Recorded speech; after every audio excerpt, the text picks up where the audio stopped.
Maybe that's what this was. Maybe this was like a you world, we're gonna do whatever we want kind of film for Disney, which would not surprise me at all.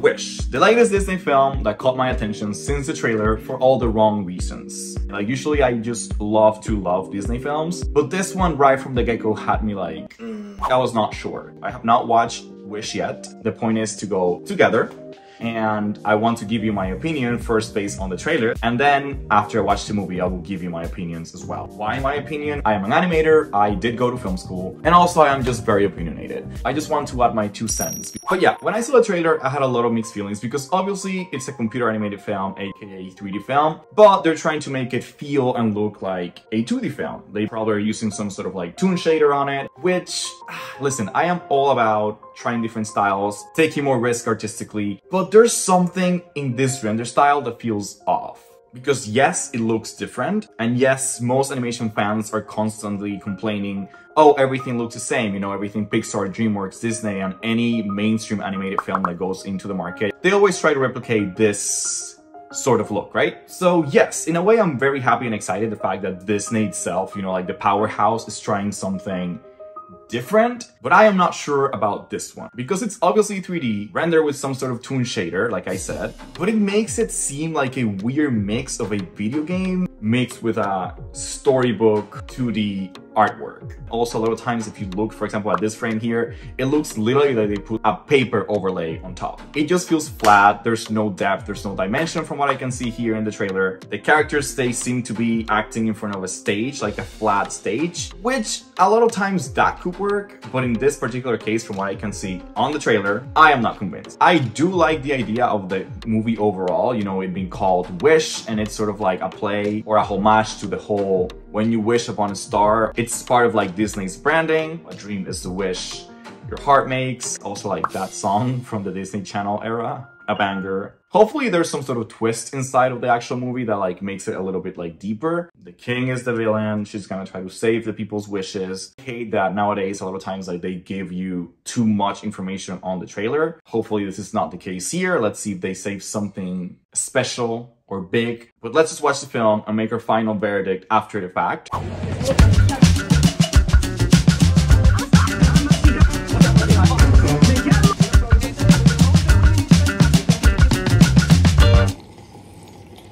Alright, and I am back home. We're gonna rate the film from 1 to 10 in these categories here. And then I do want to talk about the Easter eggs because there are a lot of them. A lot of them were a little bit tacky and cringy, but a lot of them were really good. Especially if you're like an animation fan and you know Disney's history, like way before. They're referencing things here that are probably like 100 years old. Like really early on short films, and I want to talk about that later. But for now, these are the categories, let's get into it. Render style. For most of the film, I felt that I was watching a Disney Junior show. What do I mean by Disney Junior show? Well, as you may know, or you may not know, feature films, they have more budget, a way bigger budget than animated TV shows or animated TV series. That's why, for example, if you watch the original Aladdin and then you compare it to Aladdin the series, they have way less of a budget and then it looks way cheaper. And especially when it comes to like 3D, when you have less of a budget, you're gonna compromise a lot of times things like lighting, and you're gonna look for ways to have like a shorter render time, and that gives you this sort of look. I suppose that for Wish, they had a lot of budget. This is like their 100th anniversary film, so the budget was not the issue. Yet the movie looks cheap. Probably there were a lot of tests, style frames, a lot of people work on like developing this look, but ultimately like the lighting of a TV show, it looks more flat and it looks less cinematic. If you really wanted to make a statement, Disney, and you wanted to make a big thing for your 100th anniversary, I think going back to a 2D film would have been a lot more impactful, and it would have been way better for your goal, which was to like pay homage to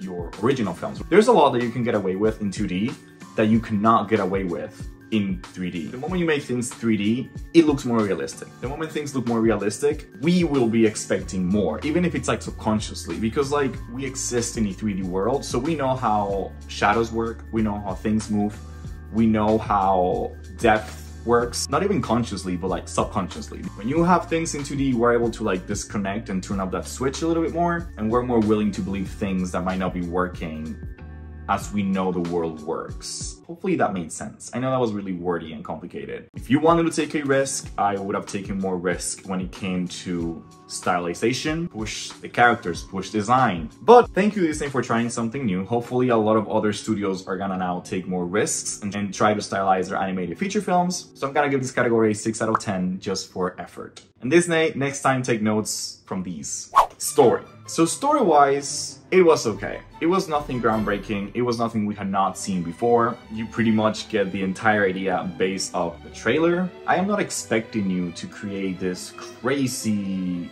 unique, special story. I believe every story is worth being told, but what matters is the way you tell the story. And I don't think the way this was told was clever. Take Elemental, for example. I think that was a pretty basic story. We've seen that story or like that arc and that theme throughout hundreds of films, but it was told in such a creative and unique way. They just fully took advantage of the world they created. To me, Elemental was clever, even though people did not seem to like it. I love that one. This one to me was lazy and just okay. And before I give the rating for story, I want to talk about the cultural context of this film. And I am bringing this up because I am Dominican, my first language is Spanish, and I live in Spain. I am not here for the random use of Spanish words. The story takes place in an island somewhere in the Mediterranean Sea.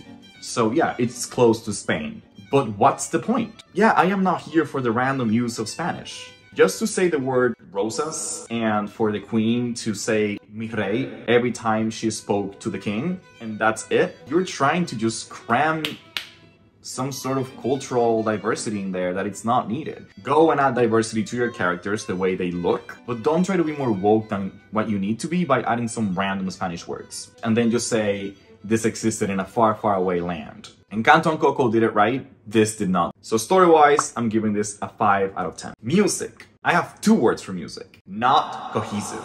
This goes back to the whole cultural thing. The opening song had this sort of Spanish influence, you know, like you could tell they were using the castañuelas and trying to do some sort of like flamingo Spanish guitar situation, and that was about it. Then every other single song in the film had nothing. Everything else was just like dramatic Disney, and they completely forgot to carry that theme throughout. Coco did it amazingly, and Encanto did an amazing job as well, making sure everything felt cohesive and like as a great piece. This Wish, like the main song, I think that one was cute. The Reprise, that one made me feel a little bit, you know, like, because I have like a soft spot for reprises, because it's just like elevated drama, you know? It was a very emotional moment, the only emotional moment in my opinion, and I think it's because, spoiler, you cannot see a whole town fighting together and like connecting together and singing in a choir together and not be touched by it. So that was the only good musical moment in my opinion. But then Disney loves doing these random songs out of the blue. In this film, it was this one, and to me, it did not work. Sometimes it works, like You're Welcome in Moana. Here, it does not work at all. It was just cringy. So for the music category, I'm gonna give this a 6 out of 10, and that's me being generous. And okay, as I am editing this here, my thoughts have not changed at all. But regardless, I have the effing soundtrack stuck in my mind, and I've been listening to it for the past like 3 days. At least like This Wish, The Reprise, and I'm a Star. Animation. Let me tell you something, it's Disney. So when it comes to animation, the performance of the characters, I cannot expect any less. The animation, it was really good, it was beautifully executed, they paid too much attention to detail, like the grandfather always shaking, that is so hard to execute, and they pull it off beautifully. But again, I am not surprised because it's Disney and I would not expect any less from them. So I'm gonna give the animation category a 7 out of 10 and move on.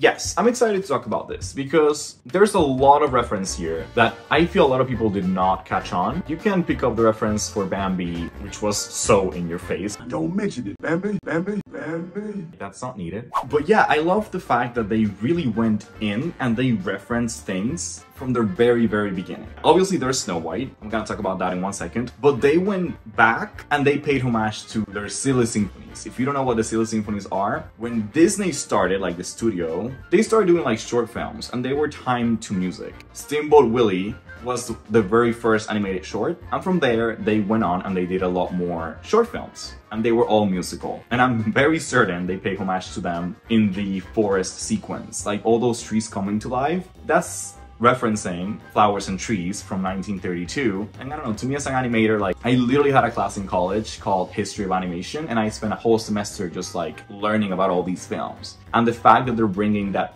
history and sort of presenting it to the world, that had me smiling while I was watching the movie. And then obviously, let's talk about the other ones. So yeah, they do reference Snow White as just friends. It's pretty clear they were referencing the Seven Dwarfs, even when it comes to their personalities. There was Doc, there was Grumpy, there was Bashful, Sleepy, Sneezy. All the dwarfs, they were represented here. They literally bring in Peter Pan, which honestly I was not a fan of.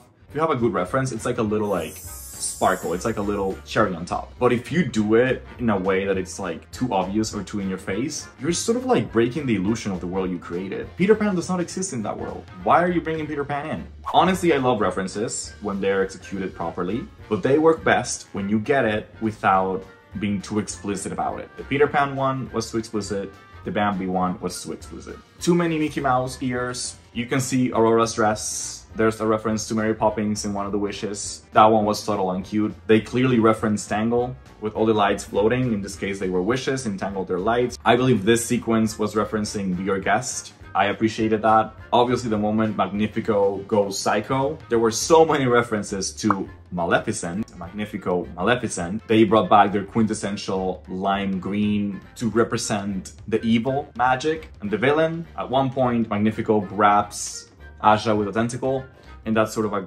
nod to The Little Mermaid when Ursula grabs Ariel. So again, another little reference there that was nice. But anyway, long story short, tons of references. Let me know which ones you were able to catch, which ones you missed. Let me know also if I'm reading too much into this and maybe there were not that many references, but I'm pretty sure they were. I believe some of these references were too much, but maybe that's what this was. Maybe this was like a f you world, we're gonna do whatever we want kind of film for Disney, which would not surprise me at all. Overall, the average score for the film, it's a 6 out of 10. And I just Googled the score in Rotten Tomatoes, and the film has a 50% by the critics and a 81% from the audience score. So that's my first review. Let me know if you want to see more reviews. Again, I am very opinionated and I have a lot of thoughts and a lot of things to say, and I will see you in the next one.